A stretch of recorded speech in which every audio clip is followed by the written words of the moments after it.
இந்த நாளிலும் இணைப்பிலே கூடி வந்திருக்கிற அனைவரையும் அன்போடு கூட வாழ்த்துகிறோம். இந்த நாளே கடவுள் தாமே நம்முடைய வாழ்க்கையில முன்குறித்த தயவுக்காக நாம் ஆண்டவருக்கு நன்றி செலுத்துவோம்.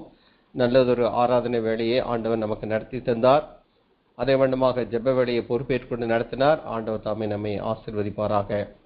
தொடர்ந்து ஆண்டவருடைய சமூகத்தில் காத்திருப்போம். ஆண்டவர் நம்ம மத்தியிலே பெரிய காரியங்களை நடப்பிப்பாராக.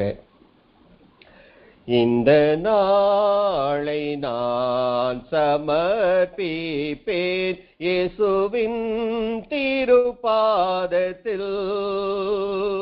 இந்த நாளை நான் சமர்ப்பிப்பேன் இயேசுவின் திருப்பாதத்தில். காலை முதல் மாலை வரை காக்கும் கர்த்தர் நமது இயேசு, காலை தள்ளாட என்றுமே விடார். இந்த நாளை நான் சமர்ப்பிப்பேன் இயேசுவின் திருப்பாதத்தில். இனிய வார்த்தை எப்போதும் பேச இயேசு நடத்திடும். இடுக்கணில் இருப்போர் யாரையும் மீட்க இயேசு காத்திடும். இன்பத்தை வெறுத்து துன்பத்தை நாட இயேசு போதியும். இன்முகம் காட்டி இறங்கி நோக்க இயேசு கற்பியும். இந்த நாளை நான் சமர்ப்பிப்பேன் இயேசுவின் திருப்பாதத்தில். இயேசுவின் திருப்பாதத்தில். இயேசுவின் திருப்பாதத்தில். என்னோடு கூட சேர்ந்து ரூத்தினுடைய சரித்திரம் 1வது அதிகாரத்தை நாம் எடுத்து வைத்துக் கொள்வோம். ரூத்தினுடைய சரித்திரம் 1வது அதிகாரம் முதல் வசனம். நியாயாதிபதிகள் நியாயம் விசாரித்து வரும் நாட்களில் தேசத்திலே பஞ்சம் உண்டாயிற்று. அப்பொழுது யூதாவில் உள்ள பெத்லெகேம் ஊரானாகிய ஒரு மனுஷன் தன் மனைவியோடும் 2 குமாரரோடும் கூட மோவாப் தேசத்திலே போய் சஞ்சரித்தான். வேதாகமத்தில் உள்ள 66 புத்தகங்களிலும் 2 புத்தகங்கள் தான் பெண்களினுடைய பெயரை தாங்கி நிற்கின்றது. நாம் அனைவரும் நன்றாக அறிவோம். ஒன்று ரூத்தினுடைய புத்தகம், 2வது எஸ்தரினுடைய புத்தகம். இந்த 2 புத்தகத்திற்குள்ளும் இருக்கின்ற காரியங்கள் என்ன என்று சொன்னால், சுருக்கமாக சொன்னால், ரூத் ஒரு அந்நிய பெண். அவள் ஒரு யூத மணமகனை மணமுடித்து உலக மீட்பர் ஆகிய இயேசு கிறிஸ்து அவளுடைய சந்ததியிலே வருவதற்கு அவள் காரணமாக அமைந்திருக்கிறாள்.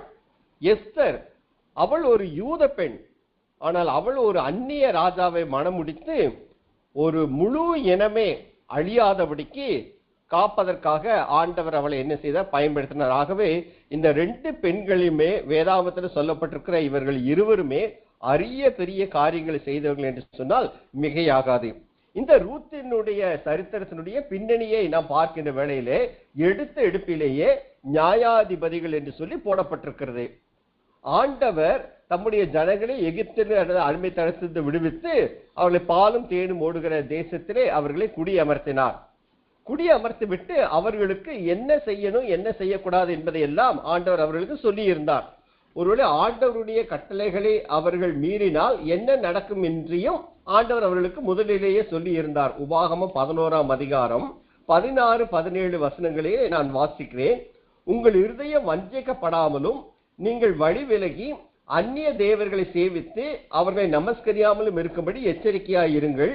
இல்லாவிடில் கர்த்தருடைய கோபம் உங்கள் மேல் மூண்டு மழை பெய்யாமற் போகவும் தேசம் தன் பலனை கொடாமல் இருக்கவும் வானத்தை அடைத்து போடுவார். கர்த்தர் உங்களுக்கு கொடுத்த நல்ல தேசத்திலிருந்து நீங்கள் சீக்கிரத்தில் அழிந்து போவீர்கள். என்னை விட்டு வழி விலகி சோரம் போய் நீங்கள் அந்நிய தேவர்களை சேவிப்பீர்கள் என்று சொன்னால் தேசத்திலே நான் பஞ்சத்தை அனுப்புவேன் என்று சொல்லி ஆண்டவர் ஏற்கனவே சொல்லி இருந்தார். அப்ப இந்த ரூத்தினுடைய புத்தகத்திலே பார்த்தோம்னா எடுத்த எடுப்பிலேயே என்ன சொல்லப்பட்டிருக்கிறது? தேசத்திலே பஞ்சம் உண்டாயிற்று. ஏன் பஞ்சம் உண்டாயிற்று? தேவனை விட்டு அவர்கள் என்ன செய்தார்கள்? வழி விலகி போனார்கள். ஆகவே ஆண்டவர் அவர்களுடைய காரியங்களை விசாரிப்பதற்காக நியாயாதிபதிகள் என்ன செய்தார்? தெரிந்தெடுத்தார். நியாயாதிபதிகளை ஏன் தெரிந்தெடுத்தார்? நியாயாதிபதிகளினுடைய புத்தகம் 2ஆம் அதிகாரம் 11ஆம் வசனத்திலிருந்து நாம் வாசித்தோம் என்று சொன்னால், அவர்கள் அந்நிய தேவர்களை பின்பற்றினார்கள். ஆகவே ஆண்டவர் நியாயாதிபதிகள் என்ன செய்தார்? அவர்கள் மத்தியிலே ஏற்படுத்தி காரியங்களை விசாரித்து வந்தார் என்று சொல்லி சொல்லப்படுகிறது. இந்த சமயத்திலே தான் அங்க ரூத்தினுடைய புத்தகத்தினுடைய மேல் பகுதியிலே வாசித்தோம்னு சொன்னா, அந்த சூழ்நிலை எப்படிப்பட்ட சூழ்நிலை? நியாயாதிபதிகள் கடைசி அதிகாரம் கடைசி வசனம், அந்நாட்களிலே இஸ்ரவேலிலே ராஜா இல்லை, அவனவன் தன் தன் பார்வைக்கு சரிபோனபடி செய்து வந்தான் என்று சொல்லி போடப்பட்டிருக்கிறது. இஷ்டத்திற்கு தங்களுடைய வாழ்க்கையை அவர்கள் என்ன செய்து கொண்டார்கள்? அமைத்துக் கொண்டார்கள். எந்த விதமான ஒரு கட்டுப்பாடும் இல்லாதபடிக்கு, நம்ம தமிழ்ல சொல்லுவோம் இல்லையா, தடி எடுத்த ஒண்ணல தண்டல்காரன் சொல்லிட்டு, அது மாதிரி தங்களுடைய இஷ்டத்திற்கு வாழ்க்கையை நடப்பித்துக் கொண்டிருந்தார்கள். இப்படிப்பட்ட சூழ்நிலையிலே தான் ஆண்டவர் தேசத்தில் என்ன செய்தார்? பஞ்சத்தை அனுப்பினார் என்று சொல்லி நாம் என்ன செய்ய பார்க்கிறோம். அப்பொழுது அவனவன் தன் தன் பார்வைக்கு சரிபாடுபடி செய்து வந்தான் என்று சொன்ன அந்த வார்த்தைக்கு இணங்க அந்த பெத்லகேமிலே நடைபெறுகிற சம்பவமாக இது.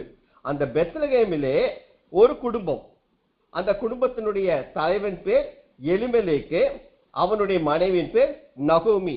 இவர்கள் என்ன செய்தார்கள்? ஒரு தீர்மானம் எடுக்கின்றார்கள். என்ன தீர்மானம்? பெத்லகேமிலே பஞ்சம் வந்து விட்டது.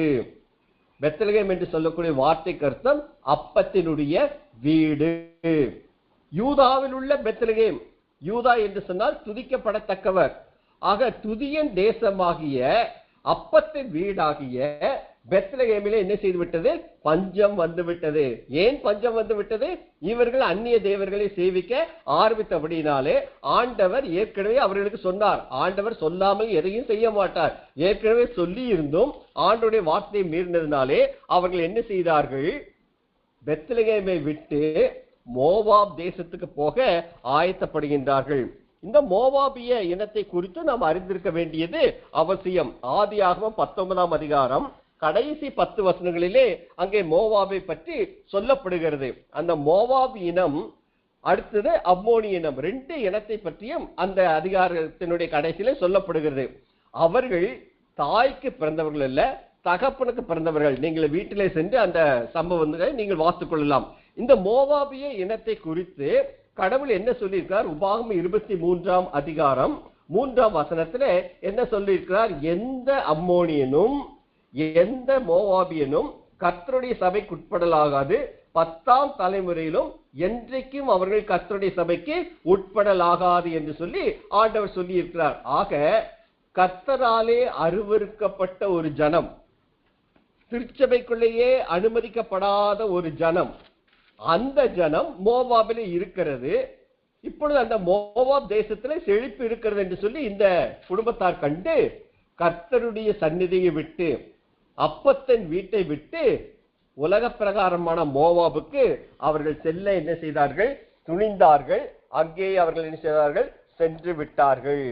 இன்றைக்கும் பல வேளைகளிலே துன்பங்களை அனுபவிக்க பதிலாக இன்பங்களை அனுபவிக்க மனிதன் என்ன செய்து கொள்கிறான்? தெரிந்து கொள்ளுகிறார்கள். எபிரேயர் 11ஆம் அதிகாரம் 25ஆம் வசனத்துல மோசேயை பற்றி சொல்லப்படுகிறது. மோசேக்கு நம்ம நன்றாக தெரியும். முதல் 40 வருடங்கள் அவன் அரண்மனை வாழ்க்கை வாழ்ந்தவன். எகிப்தில் உள்ள அரண்மனையிலே அந்த பார்வோனுக்கு அடுத்தபடியாக ராஜாவாக வரக்கூடிய ஸ்லாக்கியத்தை பெற்ற அந்த மோசே தான் யார் என்பதை அறிந்தவுடனே அவன் செய்த ஒரு காரியம் என்ன? எபிரேயர் 11ஆம் அதிகாரம் 24, 25 வசனங்கள்.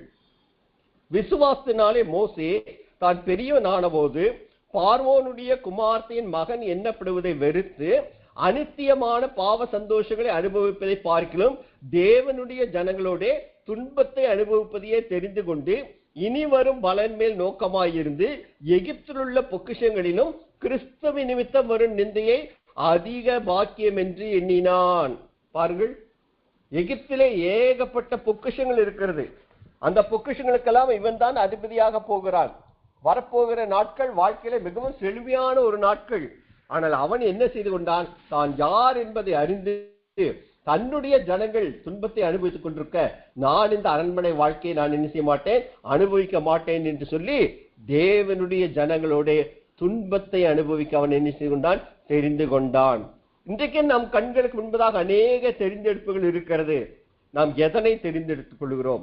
ஆண்டவரை பின்பற்ற வேண்டும் என்று சொல்லி விரும்புகின்ற உண்மையானவர்கள் ஆண்டவரை பின்பற்ற ஆண்டவர் கொடுத்த கட்டளையைத்தான் நாம் என்ன செய்ய வேண்டும்? மேற்கொள்ள வேண்டும். என்ன கட்டளை கொடுத்தார்?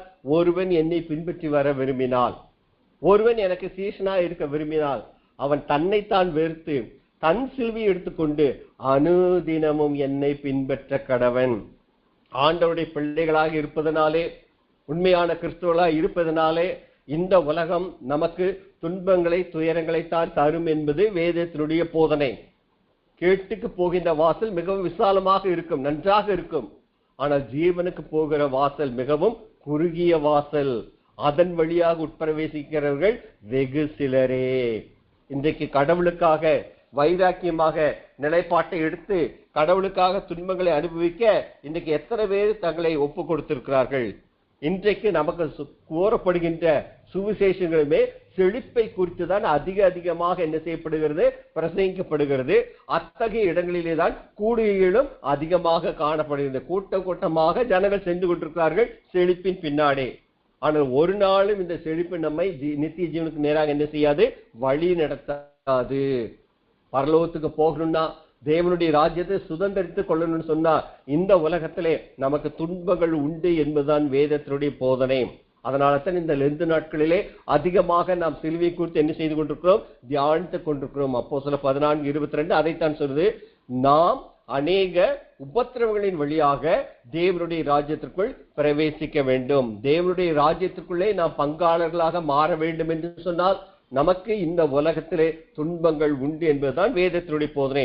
ஆக எவ்வளவு நாட்கள் துன்பங்கள்? கொஞ்ச நாட்கள் தான். வசனம் அதான் சொல்றது, அதிசீக்கிரத்தில் நீங்கிவிடும் இந்த லேசான உபத்திரவம், கொஞ்ச கால பாடு அனுபவிக்கிற உங்களுக்கு. இப்படித்தான் வசனம் சொல்லுகிறது.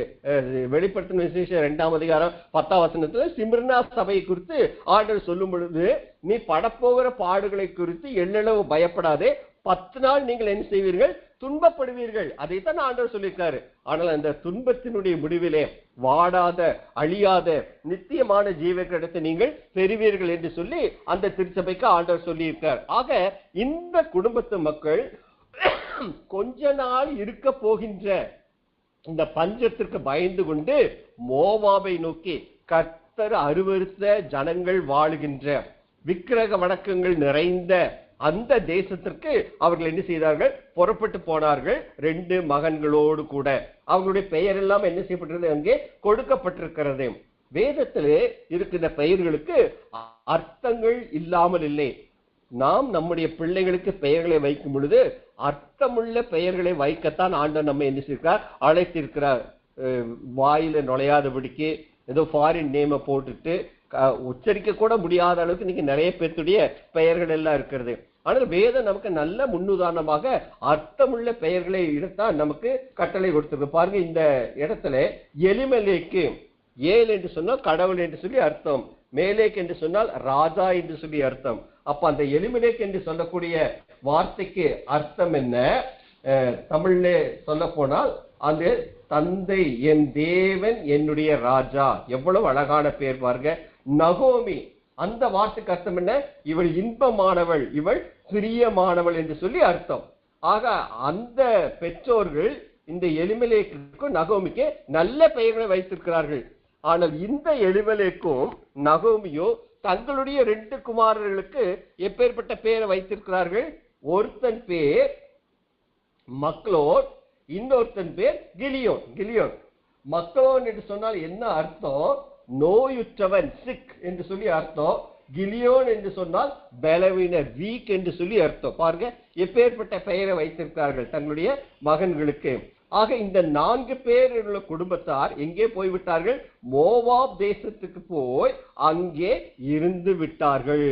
எந்த இடத்திற்கு ஆண்டவர் போகக்கூடாது என்று சொன்னாரோ, எந்த ஜனத்தை ஆண்டவர் கருவறுத்தாரோ, எந்த ஜனத்தை சபைக்குள்ளேயே உட்படலாகாது என்று சொல்லி கருதி இருந்தாரோ அதே இடத்திற்கு இவர்கள் போய் என்ன செய்து விட்டார்கள், இருந்து விட்டார்கள். அங்க பாருங்க 3வது வசனத்துல பார்த்தோம்னா, நகோமியின் புருஷனாகிய எலிமெலேக்கு இறந்து போனான். அப்போ இவர்கள் பஞ்சம் பிழைப்பதற்காக செழுமையை தேடி போனார்கள். விளைவு என்ன? கணவன் முதலில் என்ன செய்கிறான், இறந்து போகிறான். அடுத்தது இப்பொழுது நகோமி விதவை ஆகிவிட்டால் 2 மகன்கள் இருக்கார்கள். அடுத்த ஒரு காரியத்தை செய்ய ஆரம்பிக்கிறாள். என்ன செய்ய ஆரம்பிக்கிறாள்? அங்கே அந்த 2 மகன்களுக்கும் மோவாபியர்களை என்ன செய்து கொண்டார்கள், பெண் கொண்டார்கள். மூத்தவள் அவர்களில் ஒருத்தி பேர் ஓர்பாள், மற்றவள் பேர் ரூத் என்று சொல்லி. ஓர்பாள் என்று சொல்லிய வார்த்தைக்கு அர்த்தம் என்ன? பெண்மான் என்று சொல்லி அர்த்தம். ரூத் என்று சொல்லக்கூடிய வார்த்தைக்கு அர்த்தம் திருப்தி அல்லது நட்பு, ஃப்ரெண்ட்ஷிப் என்று சொல்லி அர்த்தம். ஆக ஆண்டவர் அருவருத்த ஜனங்களை, அந்த ஜனங்களில் இருந்து, விக்கிரக வணக்கத்தை சேர்ந்தவர்கள் இருந்து, மிகவும் கொடூரமான பாவங்களை செய்து கொண்டிருக்கிற அந்த ஜனக்கூட்டத்திலிருந்து 2 பெண்களை தன்னுடைய மகன்களுக்காக அவள் என்ன செய்தால், மனம் முடித்து வைக்கிறாள். இப்பொழுது அவர்கள் வாழ்ந்து கொண்டிருக்கிறார்கள். 10 வருடம் கடந்து போய்விட்டது. இப்பொழுது 2 மகன்களும் என்ன செய்து விட்டார்கள், இறந்து விட்டார்கள். செழுமையை நாடி ஓடி போனாள். மோவா பார்ப்பதற்கு பச்சை பசையில் என்று இருக்கிறது, அங்கே போனால் நமக்கு ஆகாரம் கிடைக்கும் என்று சொல்லி இவர்கள் அப்பத்தின் வீட்டிலிருந்து செழுமையை நோக்கி போனார்கள். ஆனால் 10 வருட இடைவெளியிலேயே ஒரே குடும்பத்திலே 3 சாவுகள், 3 விதவைகள். பாருங்க, உலக பிரகாரமான ஐஸ்வர்யங்களையும் ஆசைகளையும் நாடி ஓடி போய் கடைசியிலே ஒன்றுமில்லாதவர்களாக தங்களுடைய வாழ்க்கையை நிரந்தரமாக இழந்தவர்களாக அவர்கள் அந்த தேசத்தில் என்ன செய்கிறார்கள், காணப்படுகின்றார்கள். 10 வருட இடைவெளியிலேயே ஒரே குடும்பத்திலே 3 சாவுகள், 3 விதவைகள். இப்ப பாருங்க 6வது வசனம், கர்த்தர் தம்முடைய ஜனங்களை சந்தித்து அவர்களுக்கு ஆகாரம் அருளினார். பாருங்க, அப்ப எவ்வளவு நாட்கள் பஞ்சம், எவ்வளவு நாட்கள் துன்பம், எவ்வளவு நாட்கள் துயரம். கடவுள் சிட்சிக்கிறார். கடவுள் யாரை நேசிக்கிறார்களோ அவர்களை சிட்சிக்கிறார். ஜனங்களை தம்மிடத்திலே திருப்புவதற்காக கடவுள் இப்படிப்பட்ட காரியங்களை வாழ்க்கையில் என்ன செய்வார், அனுமதிப்பார். அதனை நாம் சகித்துக் கொள்ளத்தான் நாம் என்ன செய்யப்படுகிறோம், அழைக்கப்படுகிறோம். இந்த துன்பங்கள் துயரங்கள் அதி சீக்கிரத்தில் நீங்கிவிடும் என்று சொல்லிதான் சொல்லப்பட்டிருக்கிறது. அதை கூட சகிப்பதற்கு இந்த குடும்பத்து மக்கள் என்ன செய்யவில்லை, ஆயத்தமாய் இருக்கவில்லை. பாருங்க, தேசத்துல பஞ்சம் உண்டானது உண்மைதான். ஆனால் ஆண்டவர் மறுபடியுமாக அவர்களுக்கு என்ன செய்கிறார், ஆகாரத்தை அருளினார். வாழ்க்கையிலே பிரச்சனைகள் போராட்டங்களை கண்டு நாம் ஒரு நாளும் என்ன செய்யவிடக்கூடாது, அஞ்சு விடக்கூடாது. நீங்களும் நானும் ஆண்டவருடைய சித்தத்தின் மையத்திலே இருக்கின்ற வேளையிலே வாழ்க்கையில எது நடந்தாலும் அவருடைய அனுமதி இல்லாமல் நடைபெறுவது கிடையாது. எல்லாவற்றையும் ஆண்டவர் நன்மைக்காக என்ன செய்வார், மாற பண்ணுவார். அன்றியும் அவருடைய தீர்மானத்தின்படி அழைக்கப்பட்டவர்களாய் அவரிடத்தில் அன்புகிறவர்களுக்கு சகலமும் நன்மைக்கு ஏதுவாய் நடைபெறுகிறது. அந்த சகலம்ங்கிற வார்த்தையில இந்த பஞ்சமும் அடங்கும் என்பதை நாம் மறந்து விடக்கூடாது. என்றைக்குமே இந்த ரோமர் 8:28 நாம் என்ன செய்யவிடக்கூடாது, மறந்து விடக்கூடாது. நம்மளுடைய வாழ்க்கையிலே ஒருவேளை துன்பங்கள் துயரங்கள் காணப்படுகின்ற பட்சத்திலே அவைகளை நாம் சகிக்கத்தான் ஆண்டவர் நம்ம இந்த நாளில் என்ன செய்கின்றார், அழைக்கின்றார். அதனை விடுத்து செழிப்பை நோக்கி ஓடி போக வேண்டிய அவசியம் கிடையாது. இப்பொழுது யோசிக்கிறார், அடன நாம் தவறு செய்து விட்டோம், இப்பொழுது நம்முடைய இடத்திலே மீண்டுமாக செழுமை வந்து விட்டது, மீண்டுமாக கடவுள் பிள்ளைகளுக்கு ஆகாரத்தை அருளினார் என்று கேள்விப்பட்டு அவள் என்ன செய்கிறாள், தான் விட்டு வந்த அந்த பெத்லகேமுக்கு திரும்பி போக அவள் என்ன செய்கிறாள், ஆயத்தமாகிறாள். இப்பொழுது மருமக்களோடு கூட அவள் போகின்றாள். போகின்ற வழியிலே அவள் இப்பொழுது யோசிக்கிறாள், நானே ஏற்கனவே விதவையாய்விட்டேன், இவர்கள் இப்பொழுது இள வயதுள்ளவர்களாய் இருக்கிறார்கள், இவர்களும் விதவைகளாகிவிட்டார்கள், என்னோடு கூட அந்த முன்பின் தெரியாத இந்த பெத்லகேமுக்கு வந்தால் அவர்களுடைய எதிர்காலம் பெரிய ஒரு கேள்விக்குறியாய் இருக்கும் என்று சொல்லி அவள் என்ன செய்கிறாள், அவள் இருவரையும் பார்த்து, நீங்கள் இதுவரைக்கும் உங்களுடைய கணவன்மாருக்கு எனக்கும் நன்றாக உதவிகளை செய்தீர்கள், நல்லதுதான்.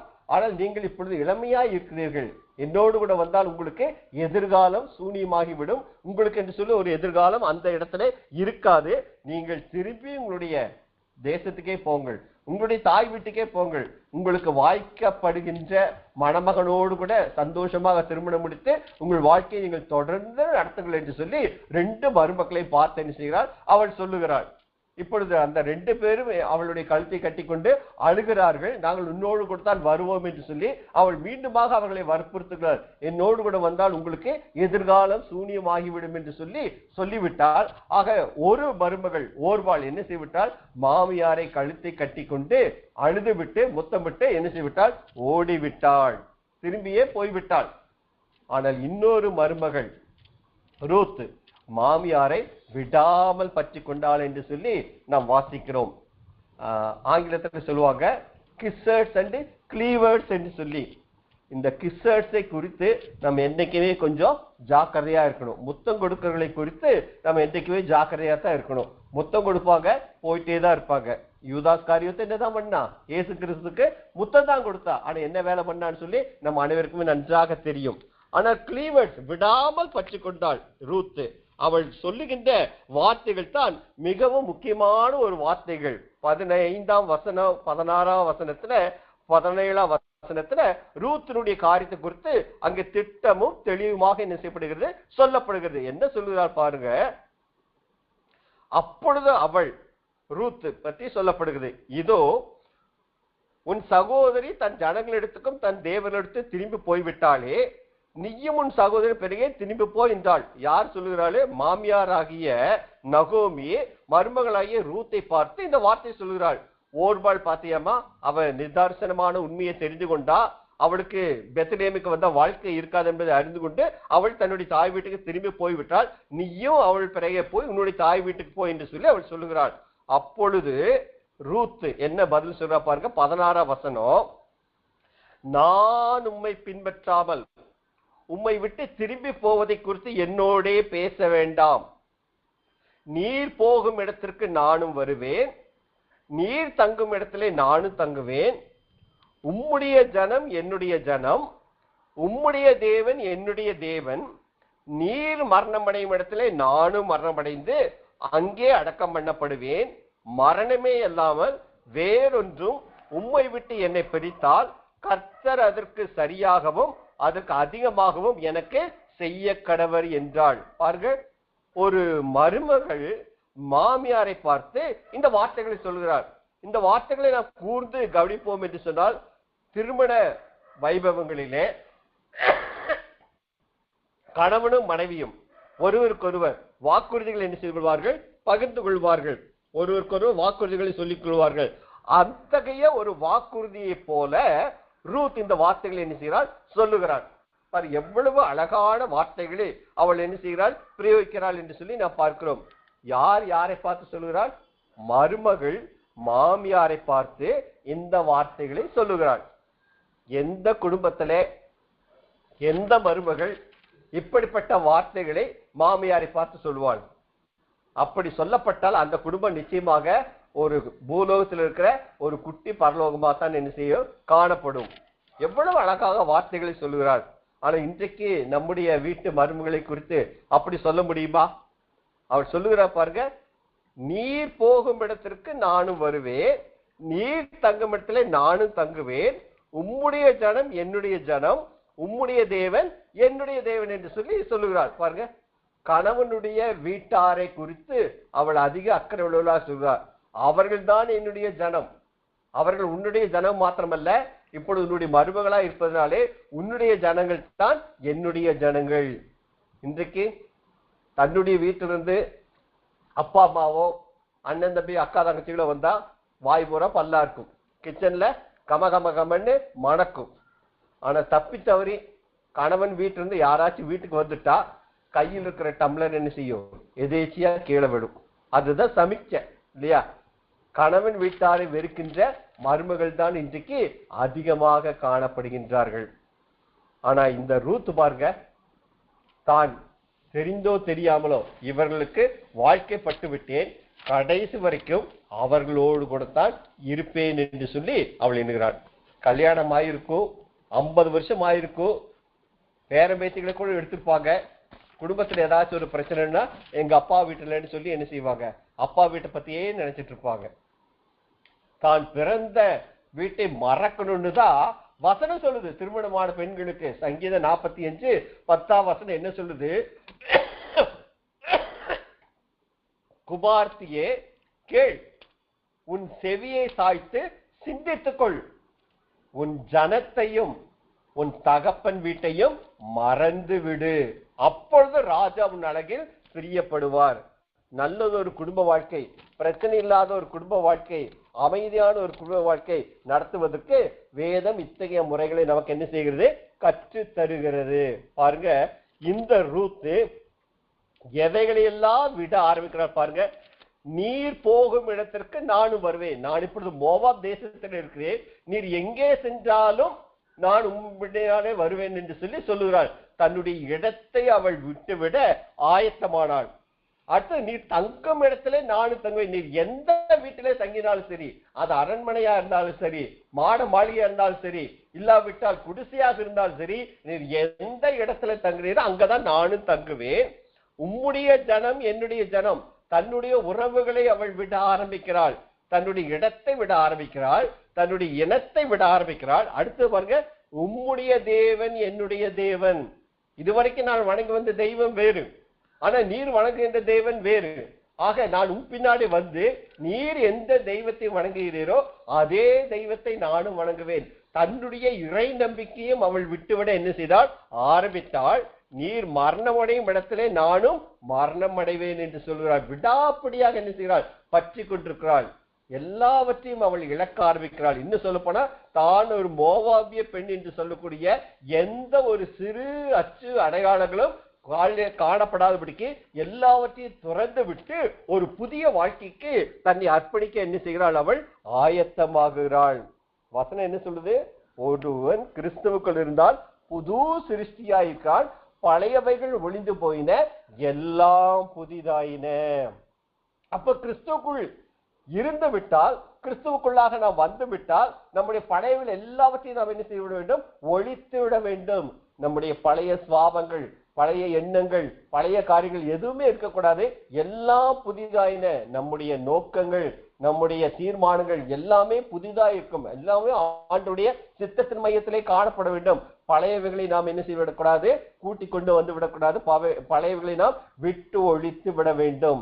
எதுவுமே நம்முடைய வாழ்க்கையில பழையவைகள் என்ன செய்யக்கூடாது? இருக்கக்கூடாது. பழையவைகள் இருந்துதான் நாம் வந்து விட்டோம் கிறிஸ்துக்குள்ளாக. அப்பொழுது கிறிஸ்துவுக்குள்ளாக இருக்கின்ற வேளையிலே எந்த விதமான வித்தியாசங்களும் நம்ம மத்தியில் என்ன செய்யக்கூடாது? காணப்படக்கூடாது. அதனை நாம் மறந்து விடக்கூடாது. அவள் தன்னுடைய இடத்தை, தன்னுடைய இனத்தை, தன்னுடைய இறை நம்பிக்கையை விட ஆரம்பித்தாள். எல்லா விதமான மோவாபிய பெண் என்று சொல்லக்கூடிய அச்சு அடையாளங்களை அவள் விட ஆரம்பித்தாள். நாமும் கூட இந்நாட்களிலே, விசேஷமாக கிறிஸ்துவின் பாடும் வர்ணங்களை சிந்திக்கக்கூடிய இந்த நாட்களிலே விட்டுவிட வேண்டிய காரியங்களை விட்டுவிட ஆண்டவர் நம்மை இந்த நாளில் என்ன செய்கின்றார்? அழைக்கின்றார். எல்லாமே புதிது என்று சொல்லக்கூடிய நிலைமைக்கு நம்மை நாம என்ன செய்து கொள்ள வேண்டும்? மாற்றிக்கொள்ள வேண்டும். அப்படிப்பட்ட காரியங்களை நடப்பிக்க ஆண்டவர் நமக்கு தொடர்ந்து இந்நாட்களிலே உதவி செய்வாராக. பாருங்க, எந்த அளவிற்கு அவள் மாமியாரை பற்றி கொண்டாள் என்று சொன்னால், மரணம்தான் நம்ம என்ன செய்ய வேண்டும்? பிரிக்க வேண்டுமுடிய வேறு எதுவும் நம்ம என்ன செய்யக்கூடாது? பிரித்து விடக்கூடாது.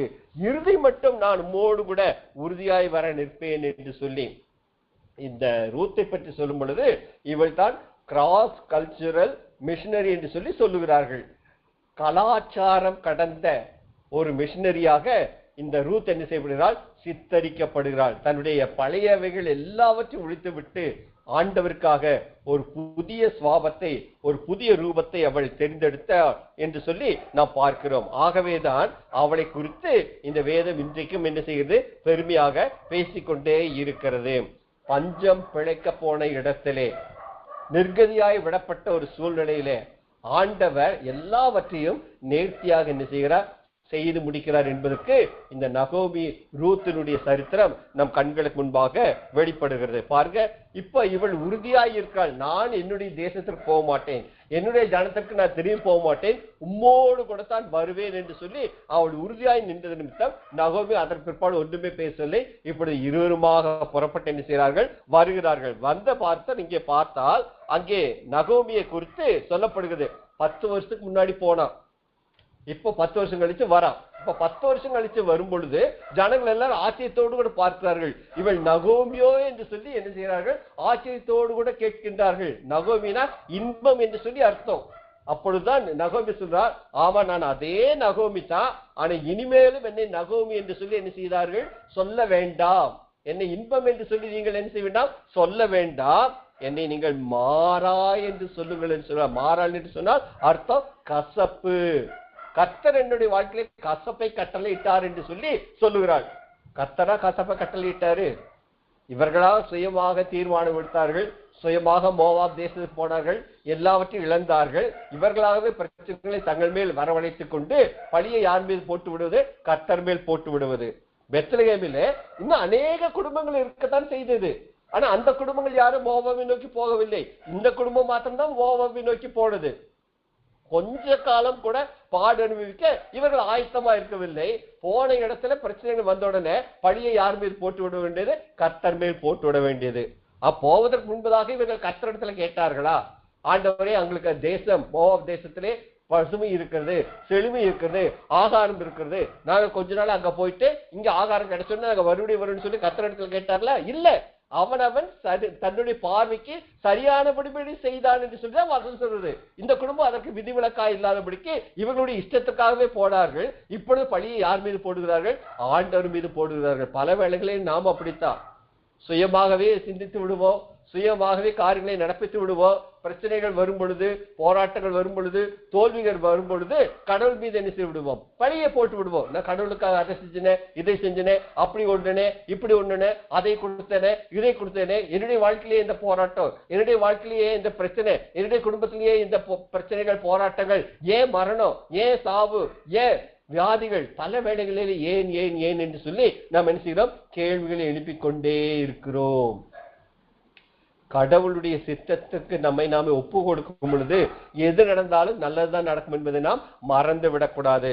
நம்முடைய சுயமாக சிந்தித்து பல வேளைகளில் நாம் என்ன செய்கிறோம்? பிரச்சனைக்குள்ளாக விழுந்து விடுகிறோம். பழியை ஆண்டவர் மீது சுமத்து விடுகிறோம். அதைத்தான் இங்கே இவளும் செய்கிறாள். என்ன செய்கிறாள்? நான் நிறைவுள்ளவளாய் போனேன் என்று சொல்லுகிறாள். யாரு? நகோமி. கர்த்தர் என்னை வெறுமையாய் திரும்ப வர பண்ணினார், என்னை சிறுமைப்படுத்தி சர்வ வல்லவர் என்னை கிளேசப்படுத்தியிருக்கு, நீங்கள் என்னை நகோமி என்பானே, என்னுடைய பேரை நீங்கள் மாற்றி விடுங்கள், மாறாள் என்று சொல்லுங்கள், கசப்பு என்று சொல்லி இனிமேல் சொல்லுங்கள் என்று சொல்லி. ஆனால் இவளுக்கு தெரியவே, அந்த நாளில் அவளுக்கு தெரியவில்லை. அவள் கூட யார் வருகிறாள்? ரூத் வருகிறாள். அவள் மூலமாக ஆண்டவர் ஒரு பெரிய காரியத்தை நடப்பிக்க போகிறார் என்பதை இந்த நகோமி மறந்துவிட்டு வாய்க்கு வந்தபடி என்ன செய்கிறாள்? கடவுள் மீது அவள் பழியை போடுகிறாள். அங்கே இந்த அதிகாரம் முடியும் பொழுது என்ன சொல்லப்படுகிறது? வார்கோதுமை அறுப்பின் துவக்கத்தில் அவர்கள் பெத்லகேமுக்கு வந்தார்கள் என்று சொல்லி பாருங்க. வசனம் அந்த அதிகாரம் ஆரம்பிக்கும் பொழுது அங்கே பஞ்சத்தை குறித்து ஆரம்பித்து இப்பொழுது அங்கே என்ன செய்கிறது? அறுவடையிலே என்ன செய்கிறது? முடிகிறது. வாழ்க்கையிலே பிரச்சனைகள், போராட்டம் என்று சொன்னால் வாழ்க்கை முழுவதும் பிரச்சனைகள், வாழ்க்கை முழுவதும் போராட்டங்கள் என்று சொல்லி நாம் எண்ண வேண்டிய அவசியமே கிடையாது. வாழ்க்கையிலே ஆண்டவர் பிரச்சனைகளை அனுமதிப்பார், வேதத்தினுடைய போதனை. ஆனால் அவைகளின் மத்தியிலே அந்த பிரச்சனைகளை ஆண்டவர் தம்முடைய திட்டத்திற்காக, தம்முடைய சித்த நிறைவேற என்ன செய்வார்? பயன்படுத்திக் கொள்வார். நமக்கு நன்மையாக அவைகளை என்ன செய்வார்? முடிய பண்ணுவார். அதனை இவர்கள் என்ன செய்விட்டார்கள்? மறந்து விட்டார்கள். இங்கே வார்கோதுமை அறுவடை என்று சொல்லி சொல்லப்படுகிறது. அவர்களுடைய நாட்களிலே முதல் அறுவடை வார்கோதுமை. அதற்கு அடுத்தது என்ன அறுவடை? கோதுமை அறுவடை உண்டு. அதற்கு அடுத்தது திராட்சை பழ அறுவடை உண்டு. அதற்கு பிற்பாடு அவர்கள் என்ன செய்வார்கள்? ஆபிப் மாதம் 14ஆம் தேதி அந்த நாளிலே தான் அவர்கள் எகிப்திலிருந்து என்ன செய்தார்கள்? புறப்பட்டு கானான் தேசத்துக்குள்ளாக வர ஆரம்பித்தார்கள். அந்த மாதம் தான் அவர்களுக்கு வருஷத்தினுடைய முதல் மாதம். அந்த மாதத்திலே பஸ்கா ஆடு என்ன செய்யப்பட வேண்டும்? பலியிடப்பட வேண்டும் என்பது ஆண்டவருடைய கட்டளை. ஆபிப் என்று சொன்னால் என்ன அர்த்தம்? பச்சை கதிர் என்பது பொருள். பஸ்கா ஆடு அடிக்கப்பட்ட பின் முதல் பலன் அசைவாட்டுதல் நிகழும். கிறிஸ்துவின் மரண உயிர்ப்பை காட்டும் பண்டிகைகள் அவை. அதுதான் ஒரு மாவாவிய பெண்ணுக்கு ஆசீர்வாதத்தின் வழி. ஆம், இந்த உலகின் எந்த நல்ல ஆசீர்வாதமும் கிறிஸ்துவின் சிலுவை மரணத்தை அடிப்படையாக கொண்டது. அவர் வழியாகத்தான் ஒரு பச்சை புல்வெளி நிறைந்த ஆசீர்வாத மேட்டை நாம் அடைய முடியும். வாழ்க்கை முழுவதுமே பஞ்சம் என்று சொல்லி எண்ணிவிடக் கூடாது. கிறிஸ்துவனுடைய சிலுவை பாடுகள் வழியாக நாம் பசுமையான ஆசீர்வாதத்தினுடைய மேட்டை என்ன செய்ய முடியும்? அடைய முடியும். இதோடு கூட இந்த ரூத்தினுடைய சரித்திரம் முடிந்து விடவில்லை. இதற்கு பிற்பாடுதான் கிளைமேக்ஸே இருக்கிறது. பாருங்க, ஆண்டவர் அவளை போவாசை சந்திக்க சூழ்நிலைகளை மாற்றி அமைக்கிறார். அந்த 2வது அதிகாரம் 12ஆம் வசனம், போவாஸ் ரூத்தை பார்த்து ஆசீர்வாதமான வார்த்தைகள் என்ன செய்கிறார் சொல்லுகிறார். 11ஆம் வசனம் 12ஆம் வசனத்தை நான் வாசிக்கிறேன். அதற்கு போவாஸ் பிரதியுத்தரமாக, உன் புருஷன் மரணம் அடைந்த பின்பு நீ உன் மாமியாருக்காக செய்ததும், நீ உன் தகப்பனையும் உன் தாயையும் உன் ஜென்ம தேசத்தை விட்டு முன்னே நீ அறியாத ஜனங்களிடத்தில் வந்ததும் எல்லாம் எனக்கு விவரமாய் தெரிவிக்கப்பட்டது. உன் செய்கைக்கு தக்க பலனை கர்த்தர் உனக்கு கட்டளையிடுவாராக. இஸ்ரவேலின் தேவனாய கர்த்தருடைய செட்டுகளின் கீழ் அடைக்கலமாய் வந்த உனக்கு அவராலே நிறைவான பலன் கிடைப்பதாக என்று சொல்லி ஆசீர்வதிக்கிறான். தேவனுடைய மந்தைக்குள்ளாக வந்து சேர்ந்த அவளுக்கு நிறைவான ஆசீர்வாதம் கிடைப்பதாக என்று சொல்லி போவாஸ் என்கிறான். ரூத்தை ஆசீர்வதிக்கின்றான். கடவுளுக்காக விட்டவர்கள் எவரும் தரித்திரர் ஆனதில்லை. கடவுளுக்காக காரியங்களை நடப்பிக்கின்றவர்களை கடவுள் ஒரு நாளும் அம்போ என்று சொல்லி கைவிடுவதே இல்லை. நாம் செய்கின்ற செய்கைக்கு தக்க பலனை ஆண்டவர் நிச்சயமாக என்ன செய்வார்? தருவார். அவர் வருகிறார். அவர் பூமியை நியாயந்திருக்க வருகிறார். அவர் பூலோகத்தை நீதியோடும் ஜனங்களை நிதானத்தோடும் நியாயந்திருப்பார் என்று சொல்லி வசனம் வருது. அதற்கு பிற்பாடு ஆண்டவர் சொல்றார், அவனவனுடைய செய்கைகளுக்கு தக்க பலனை என்னோடு கூட வரும்படி செய்வேன் என்று சொல்லி ஆண்டவர் வாக்கு பண்ணியிருக்கார். நீங்களும் நானும் கடவுளுக்காக என்ன காரியத்தை நடத்திட்டாலும் சரி, அது சிறிய காரியமோ பெரிய காரியமோ அது ஒரு பொருட்டே அல்ல. கடவுளுக்காக நடப்பிக்கின்ற எல்லா காரியத்தையும் கடவுள் கணக்கிலே வைத்திருக்கார் என்பதை நாம் மறந்து விடக்கூடாது. நாம் அவருக்காக நடப்பிக்கின்ற காரியங்களுக்கு தக்க பலனை ஆண்டவர் நமக்கு என்ன செய்வார்? நிச்சயமாக தருவார். அவர் வரும் பொழுது அந்த பலனை அவரோடு கூட என்ன செய்வார்? கொண்டு வருவார். கொண்டு வந்து நம்முடைய செய்கைக்கு தக்க பலனை நம்முடைய கரங்களிலே ஆண்டவர் என்ன செய்வார்? கொடுப்பார். கர்த்தரால் ஆசீர்வதிக்கப்பட்டவர்களே உள்ளே வாரும் என்று சொல்லி அந்த பரம அழைப்பிலே, அந்த பரம வீட்டிலே நம்மை ஆண்டவர் என்ன செய்வார்? சேர்த்துக் கொள்வார். இவள் செய்த காரியங்களை ஆண்டவர் நன்றாக அறிந்தார். இவள் தன்னுடைய தேசத்தை விட்டாள், தன்னுடைய இனத்தை விட்டாள், தன்னுடைய ஜனத்தை விட்டாள், தகப்பன் வீட்டை விட்டாள், தன்னுடைய இறை நம்பிக்கையை விட்டாள். எல்லாவற்றிற்கும் மேலாக ஒரு புதிய இறை நம்பிக்கையோடு கூட அவள் வருகிறாள். பெத்லெஹேமுக்கு அவள் என்ன செய்கிறாள்? வருகிறாள். பெத்லெஹேமுக்கு வந்தவர்கள் யாரும் ஆசீர்வாதத்தை கண்டடையாமல் போனதே கிடையாது. பாருங்கள், இவள் ஒரு அந்நிய பெண், மோவாபிய பெண், கர்த்தராலே அருவருக்கப்பட்ட ஒரு ஜனம், திருச்சபைக்குள்ளேயே சேர்க்கப்படக்கூடாது என்று சொல்லி ஆண்டவராலே கட்டளை பெற்ற ஒரு இனத்தை சார்ந்த ஒரு பெண் தான் இந்த ரூத். இந்த ரூத்தினுடைய புத்தகத்தில் அவளுடைய பெயர் 12 முறை இடம் பெற்றிருக்கிறது. இதற்கு அடுத்தது இந்த முழு வேதாகமத்திலும் அவருடைய பெயர் ஒரே ஒரு இடத்துலதான் ரூத்தை தவிர அனுமதிக்கப்பட்டிருக்கிறது. அது எந்த பகுதி? மத்தேயு 1ஆம் அதிகாரம் 5ஆம் வசனம். ஆண்டவராகிய இயேசு கிறிஸ்துவினுடைய வம்ச வரலாறு அந்த பட்டியலில் என்ன செய்யப்பட்டிருக்கிறது? கொடுக்கப்பட்டிருக்கின்றது. அந்த பட்டியலிலே இந்த ரூத் என்ன செய்கிறாள்? இடம் பெறுகிறாள். அப்படின்னு என்ன அர்த்தம்? இந்த உலகத்தை மீட்க வந்த ஆண்டவராகிய இயேசு கிறிஸ்து இவளுடைய சந்ததியிலே பிறந்தார் என்று சொல்லி அந்த வசனம் சொல்லுகிறது. எந்த ஜனத்தை ஆண்டவர் கருவறுத்தாரோ, எந்த ஜனத்தை ஆண்டவர் வரக்கூடாது என்று சொல்லி கட்டளை கொடுத்தாரோ, அதே ஜனத்தை சேர்ந்த ஒரு பெண்ணினுடைய சந்ததியிலே தன்னுடைய ஒரே பேரான குமாரனை இந்த உலக மீட்புக்காக அனுப்ப சித்த கொண்டார். அப்படின்னா ஆண்டவருடைய பார்வையிலே தள்ளப்படத்தக்கவர்களோ அருவருக்கப்படத்தக்கவர்களோ யாருமே கிடையாது. யார் யாரெல்லாம் ஆண்டவருடைய சித்தத்தை திறமேற்கொண்டு தங்களுடைய வாழ்க்கையில நடத்துகிறார்களோ அவர்கள் அனைவருக்குமே ஆண்டவர் என்ன செய்வார்? தக்க பலனை என்ன செய்வார்? அருள்வார். பாருங்க, ஒரு புற இனத்தை சார்ந்த பெண்ணா இருந்தாலும், ஒரு மோவாபிய தேசத்தை சார்ந்த பெண்ணா இருந்தாலும், அவளுடைய வயிற்றிலே, அவளுடைய சந்ததியிலே தன்னுடைய ஒரே பேரான குமாரை ஜெனிப்பிக்க ஆண்டவர் என்ன செய்து கொண்டார்? சித்த கொண்டார். ஆண்டவர் தான் கட்டளை கொடுத்தாரு. அவர்களை 10 தலைமுறை வரைக்கும் உள்ளுக்குள்ளே சேர்த்துக் கொண்டார். 10 தலைமுறை அர்த்தம் என்ன? காலாகாலத்துக்கும் ஜென்மத்துக்கும் அவர்கள் என்ன செய்யக்கூடாது? வரக்கூடாதுன்னு சொன்னார். அப்படி சொன்ன ஆண்டவரே தன்னுடைய காரியத்தை என்ன செய்து கொண்டு விட்டார்? மாற்றி விட்டு எந்த ஜனத்தை கருவறுத்தாரோ அந்த ஜனத்தின் மத்தியிலிருந்து ஒரு பெண்ணை எழுப்பி தன்னுடைய குமாரனை இந்த உலகத்துக்கு அனுப்ப என்ன செய்தார்? சித்தமானார். கடவுளுக்காக செய்கின்ற காரியங்கள் ஒரு நாளும், கடவுளுக்காக எடுக்கின்ற பிரயாசங்கள் ஒரு நாளும் வீணாகாது. தக்க பலனை ஆண்டவர் என்ன செய்வார்? தருவார். அவர் மரித்தாலும் இந்த அளவுக்கு என்ன செய்து கொண்டிருக்கிறார்? பேசிக்கொண்டேதான் இருக்கிறார். அப்ப நாம் தெரிந்து கொள்ள வேண்டிய காரியம் என்ன? கடவுளுடைய திட்டத்திலே யார் பயன்பட்டாலும் கடவுள் அவர்களை எடுத்து என்ன செய்வார்? பயன்படுத்துவார். அவருடைய பார்வையிலே ஜாதி மத வித்தியாசங்கள் ஒன்றுமே கிடையாது. கலாத்தியர் 3:26 தான் சொல்றது, கிறிஸ்துவுக்குள்ளாக ஒன்றுமே இல்லை. ஆண் என்றும் இல்லை, பெண் என்றும் இல்லை, அடிமை என்றும் இல்லை, சுயாதீனம் என்றும் இல்லை, யூதன் என்றும் இல்லை, கிரேக்கன் என்றும் இல்லை, விருத்தை சேதனம் உள்ளவன் என்றும் இல்லை, விருத்தை சேதனம் இல்லாதவன் என்றும் இல்லை. எல்லாருமே ஆண்டவருடைய பார்வையில் என்னதான்? சமந்தான். அந்த சிலுவையின் அடியிலே கிடைக்கின்ற அந்த ரட்சிப்பின் அடிப்படையிலே நாம் அனைவரும் ஒன்றுதான். கடவுளுக்காக யார் எதை விட்டு கொடுத்தாலும் சரி, கடவுளுக்காக என்ன காரியத்தை நடப்பித்தாலும் சரி, ஆண்டவர் அவர்களை கண்ணோக்கி பார்த்து கொண்டேதான் இருக்கிறார் என்பதை நாம் மறந்து விடக்கூடாது. சிறிய காரியமானால் சரி, பெரிய காரியமானால் சரி, கர்த்தருக்காக நாம் நடப்பிக்கும் பொழுது ஆண்டவர் நிச்சயமாக நம்ம என்ன செய்வார்? எடுத்து பயன்படுத்துவார். இந்த ரூத்தை ஆண்டவர் என்ன செய்தார்? எடுத்து பயன்படுத்தினார். அந்த ரூத்தினுடைய புத்தகம் எப்படி முடிகிறது? ஒரு பரம்பரை பட்டியலே, ஒரு சந்ததியினுடைய பட்டியலிலே அந்த பெயர் என்ன செய்யுது? முடிவடைகிறது. தாவீது வரைக்கும் வருகிறது.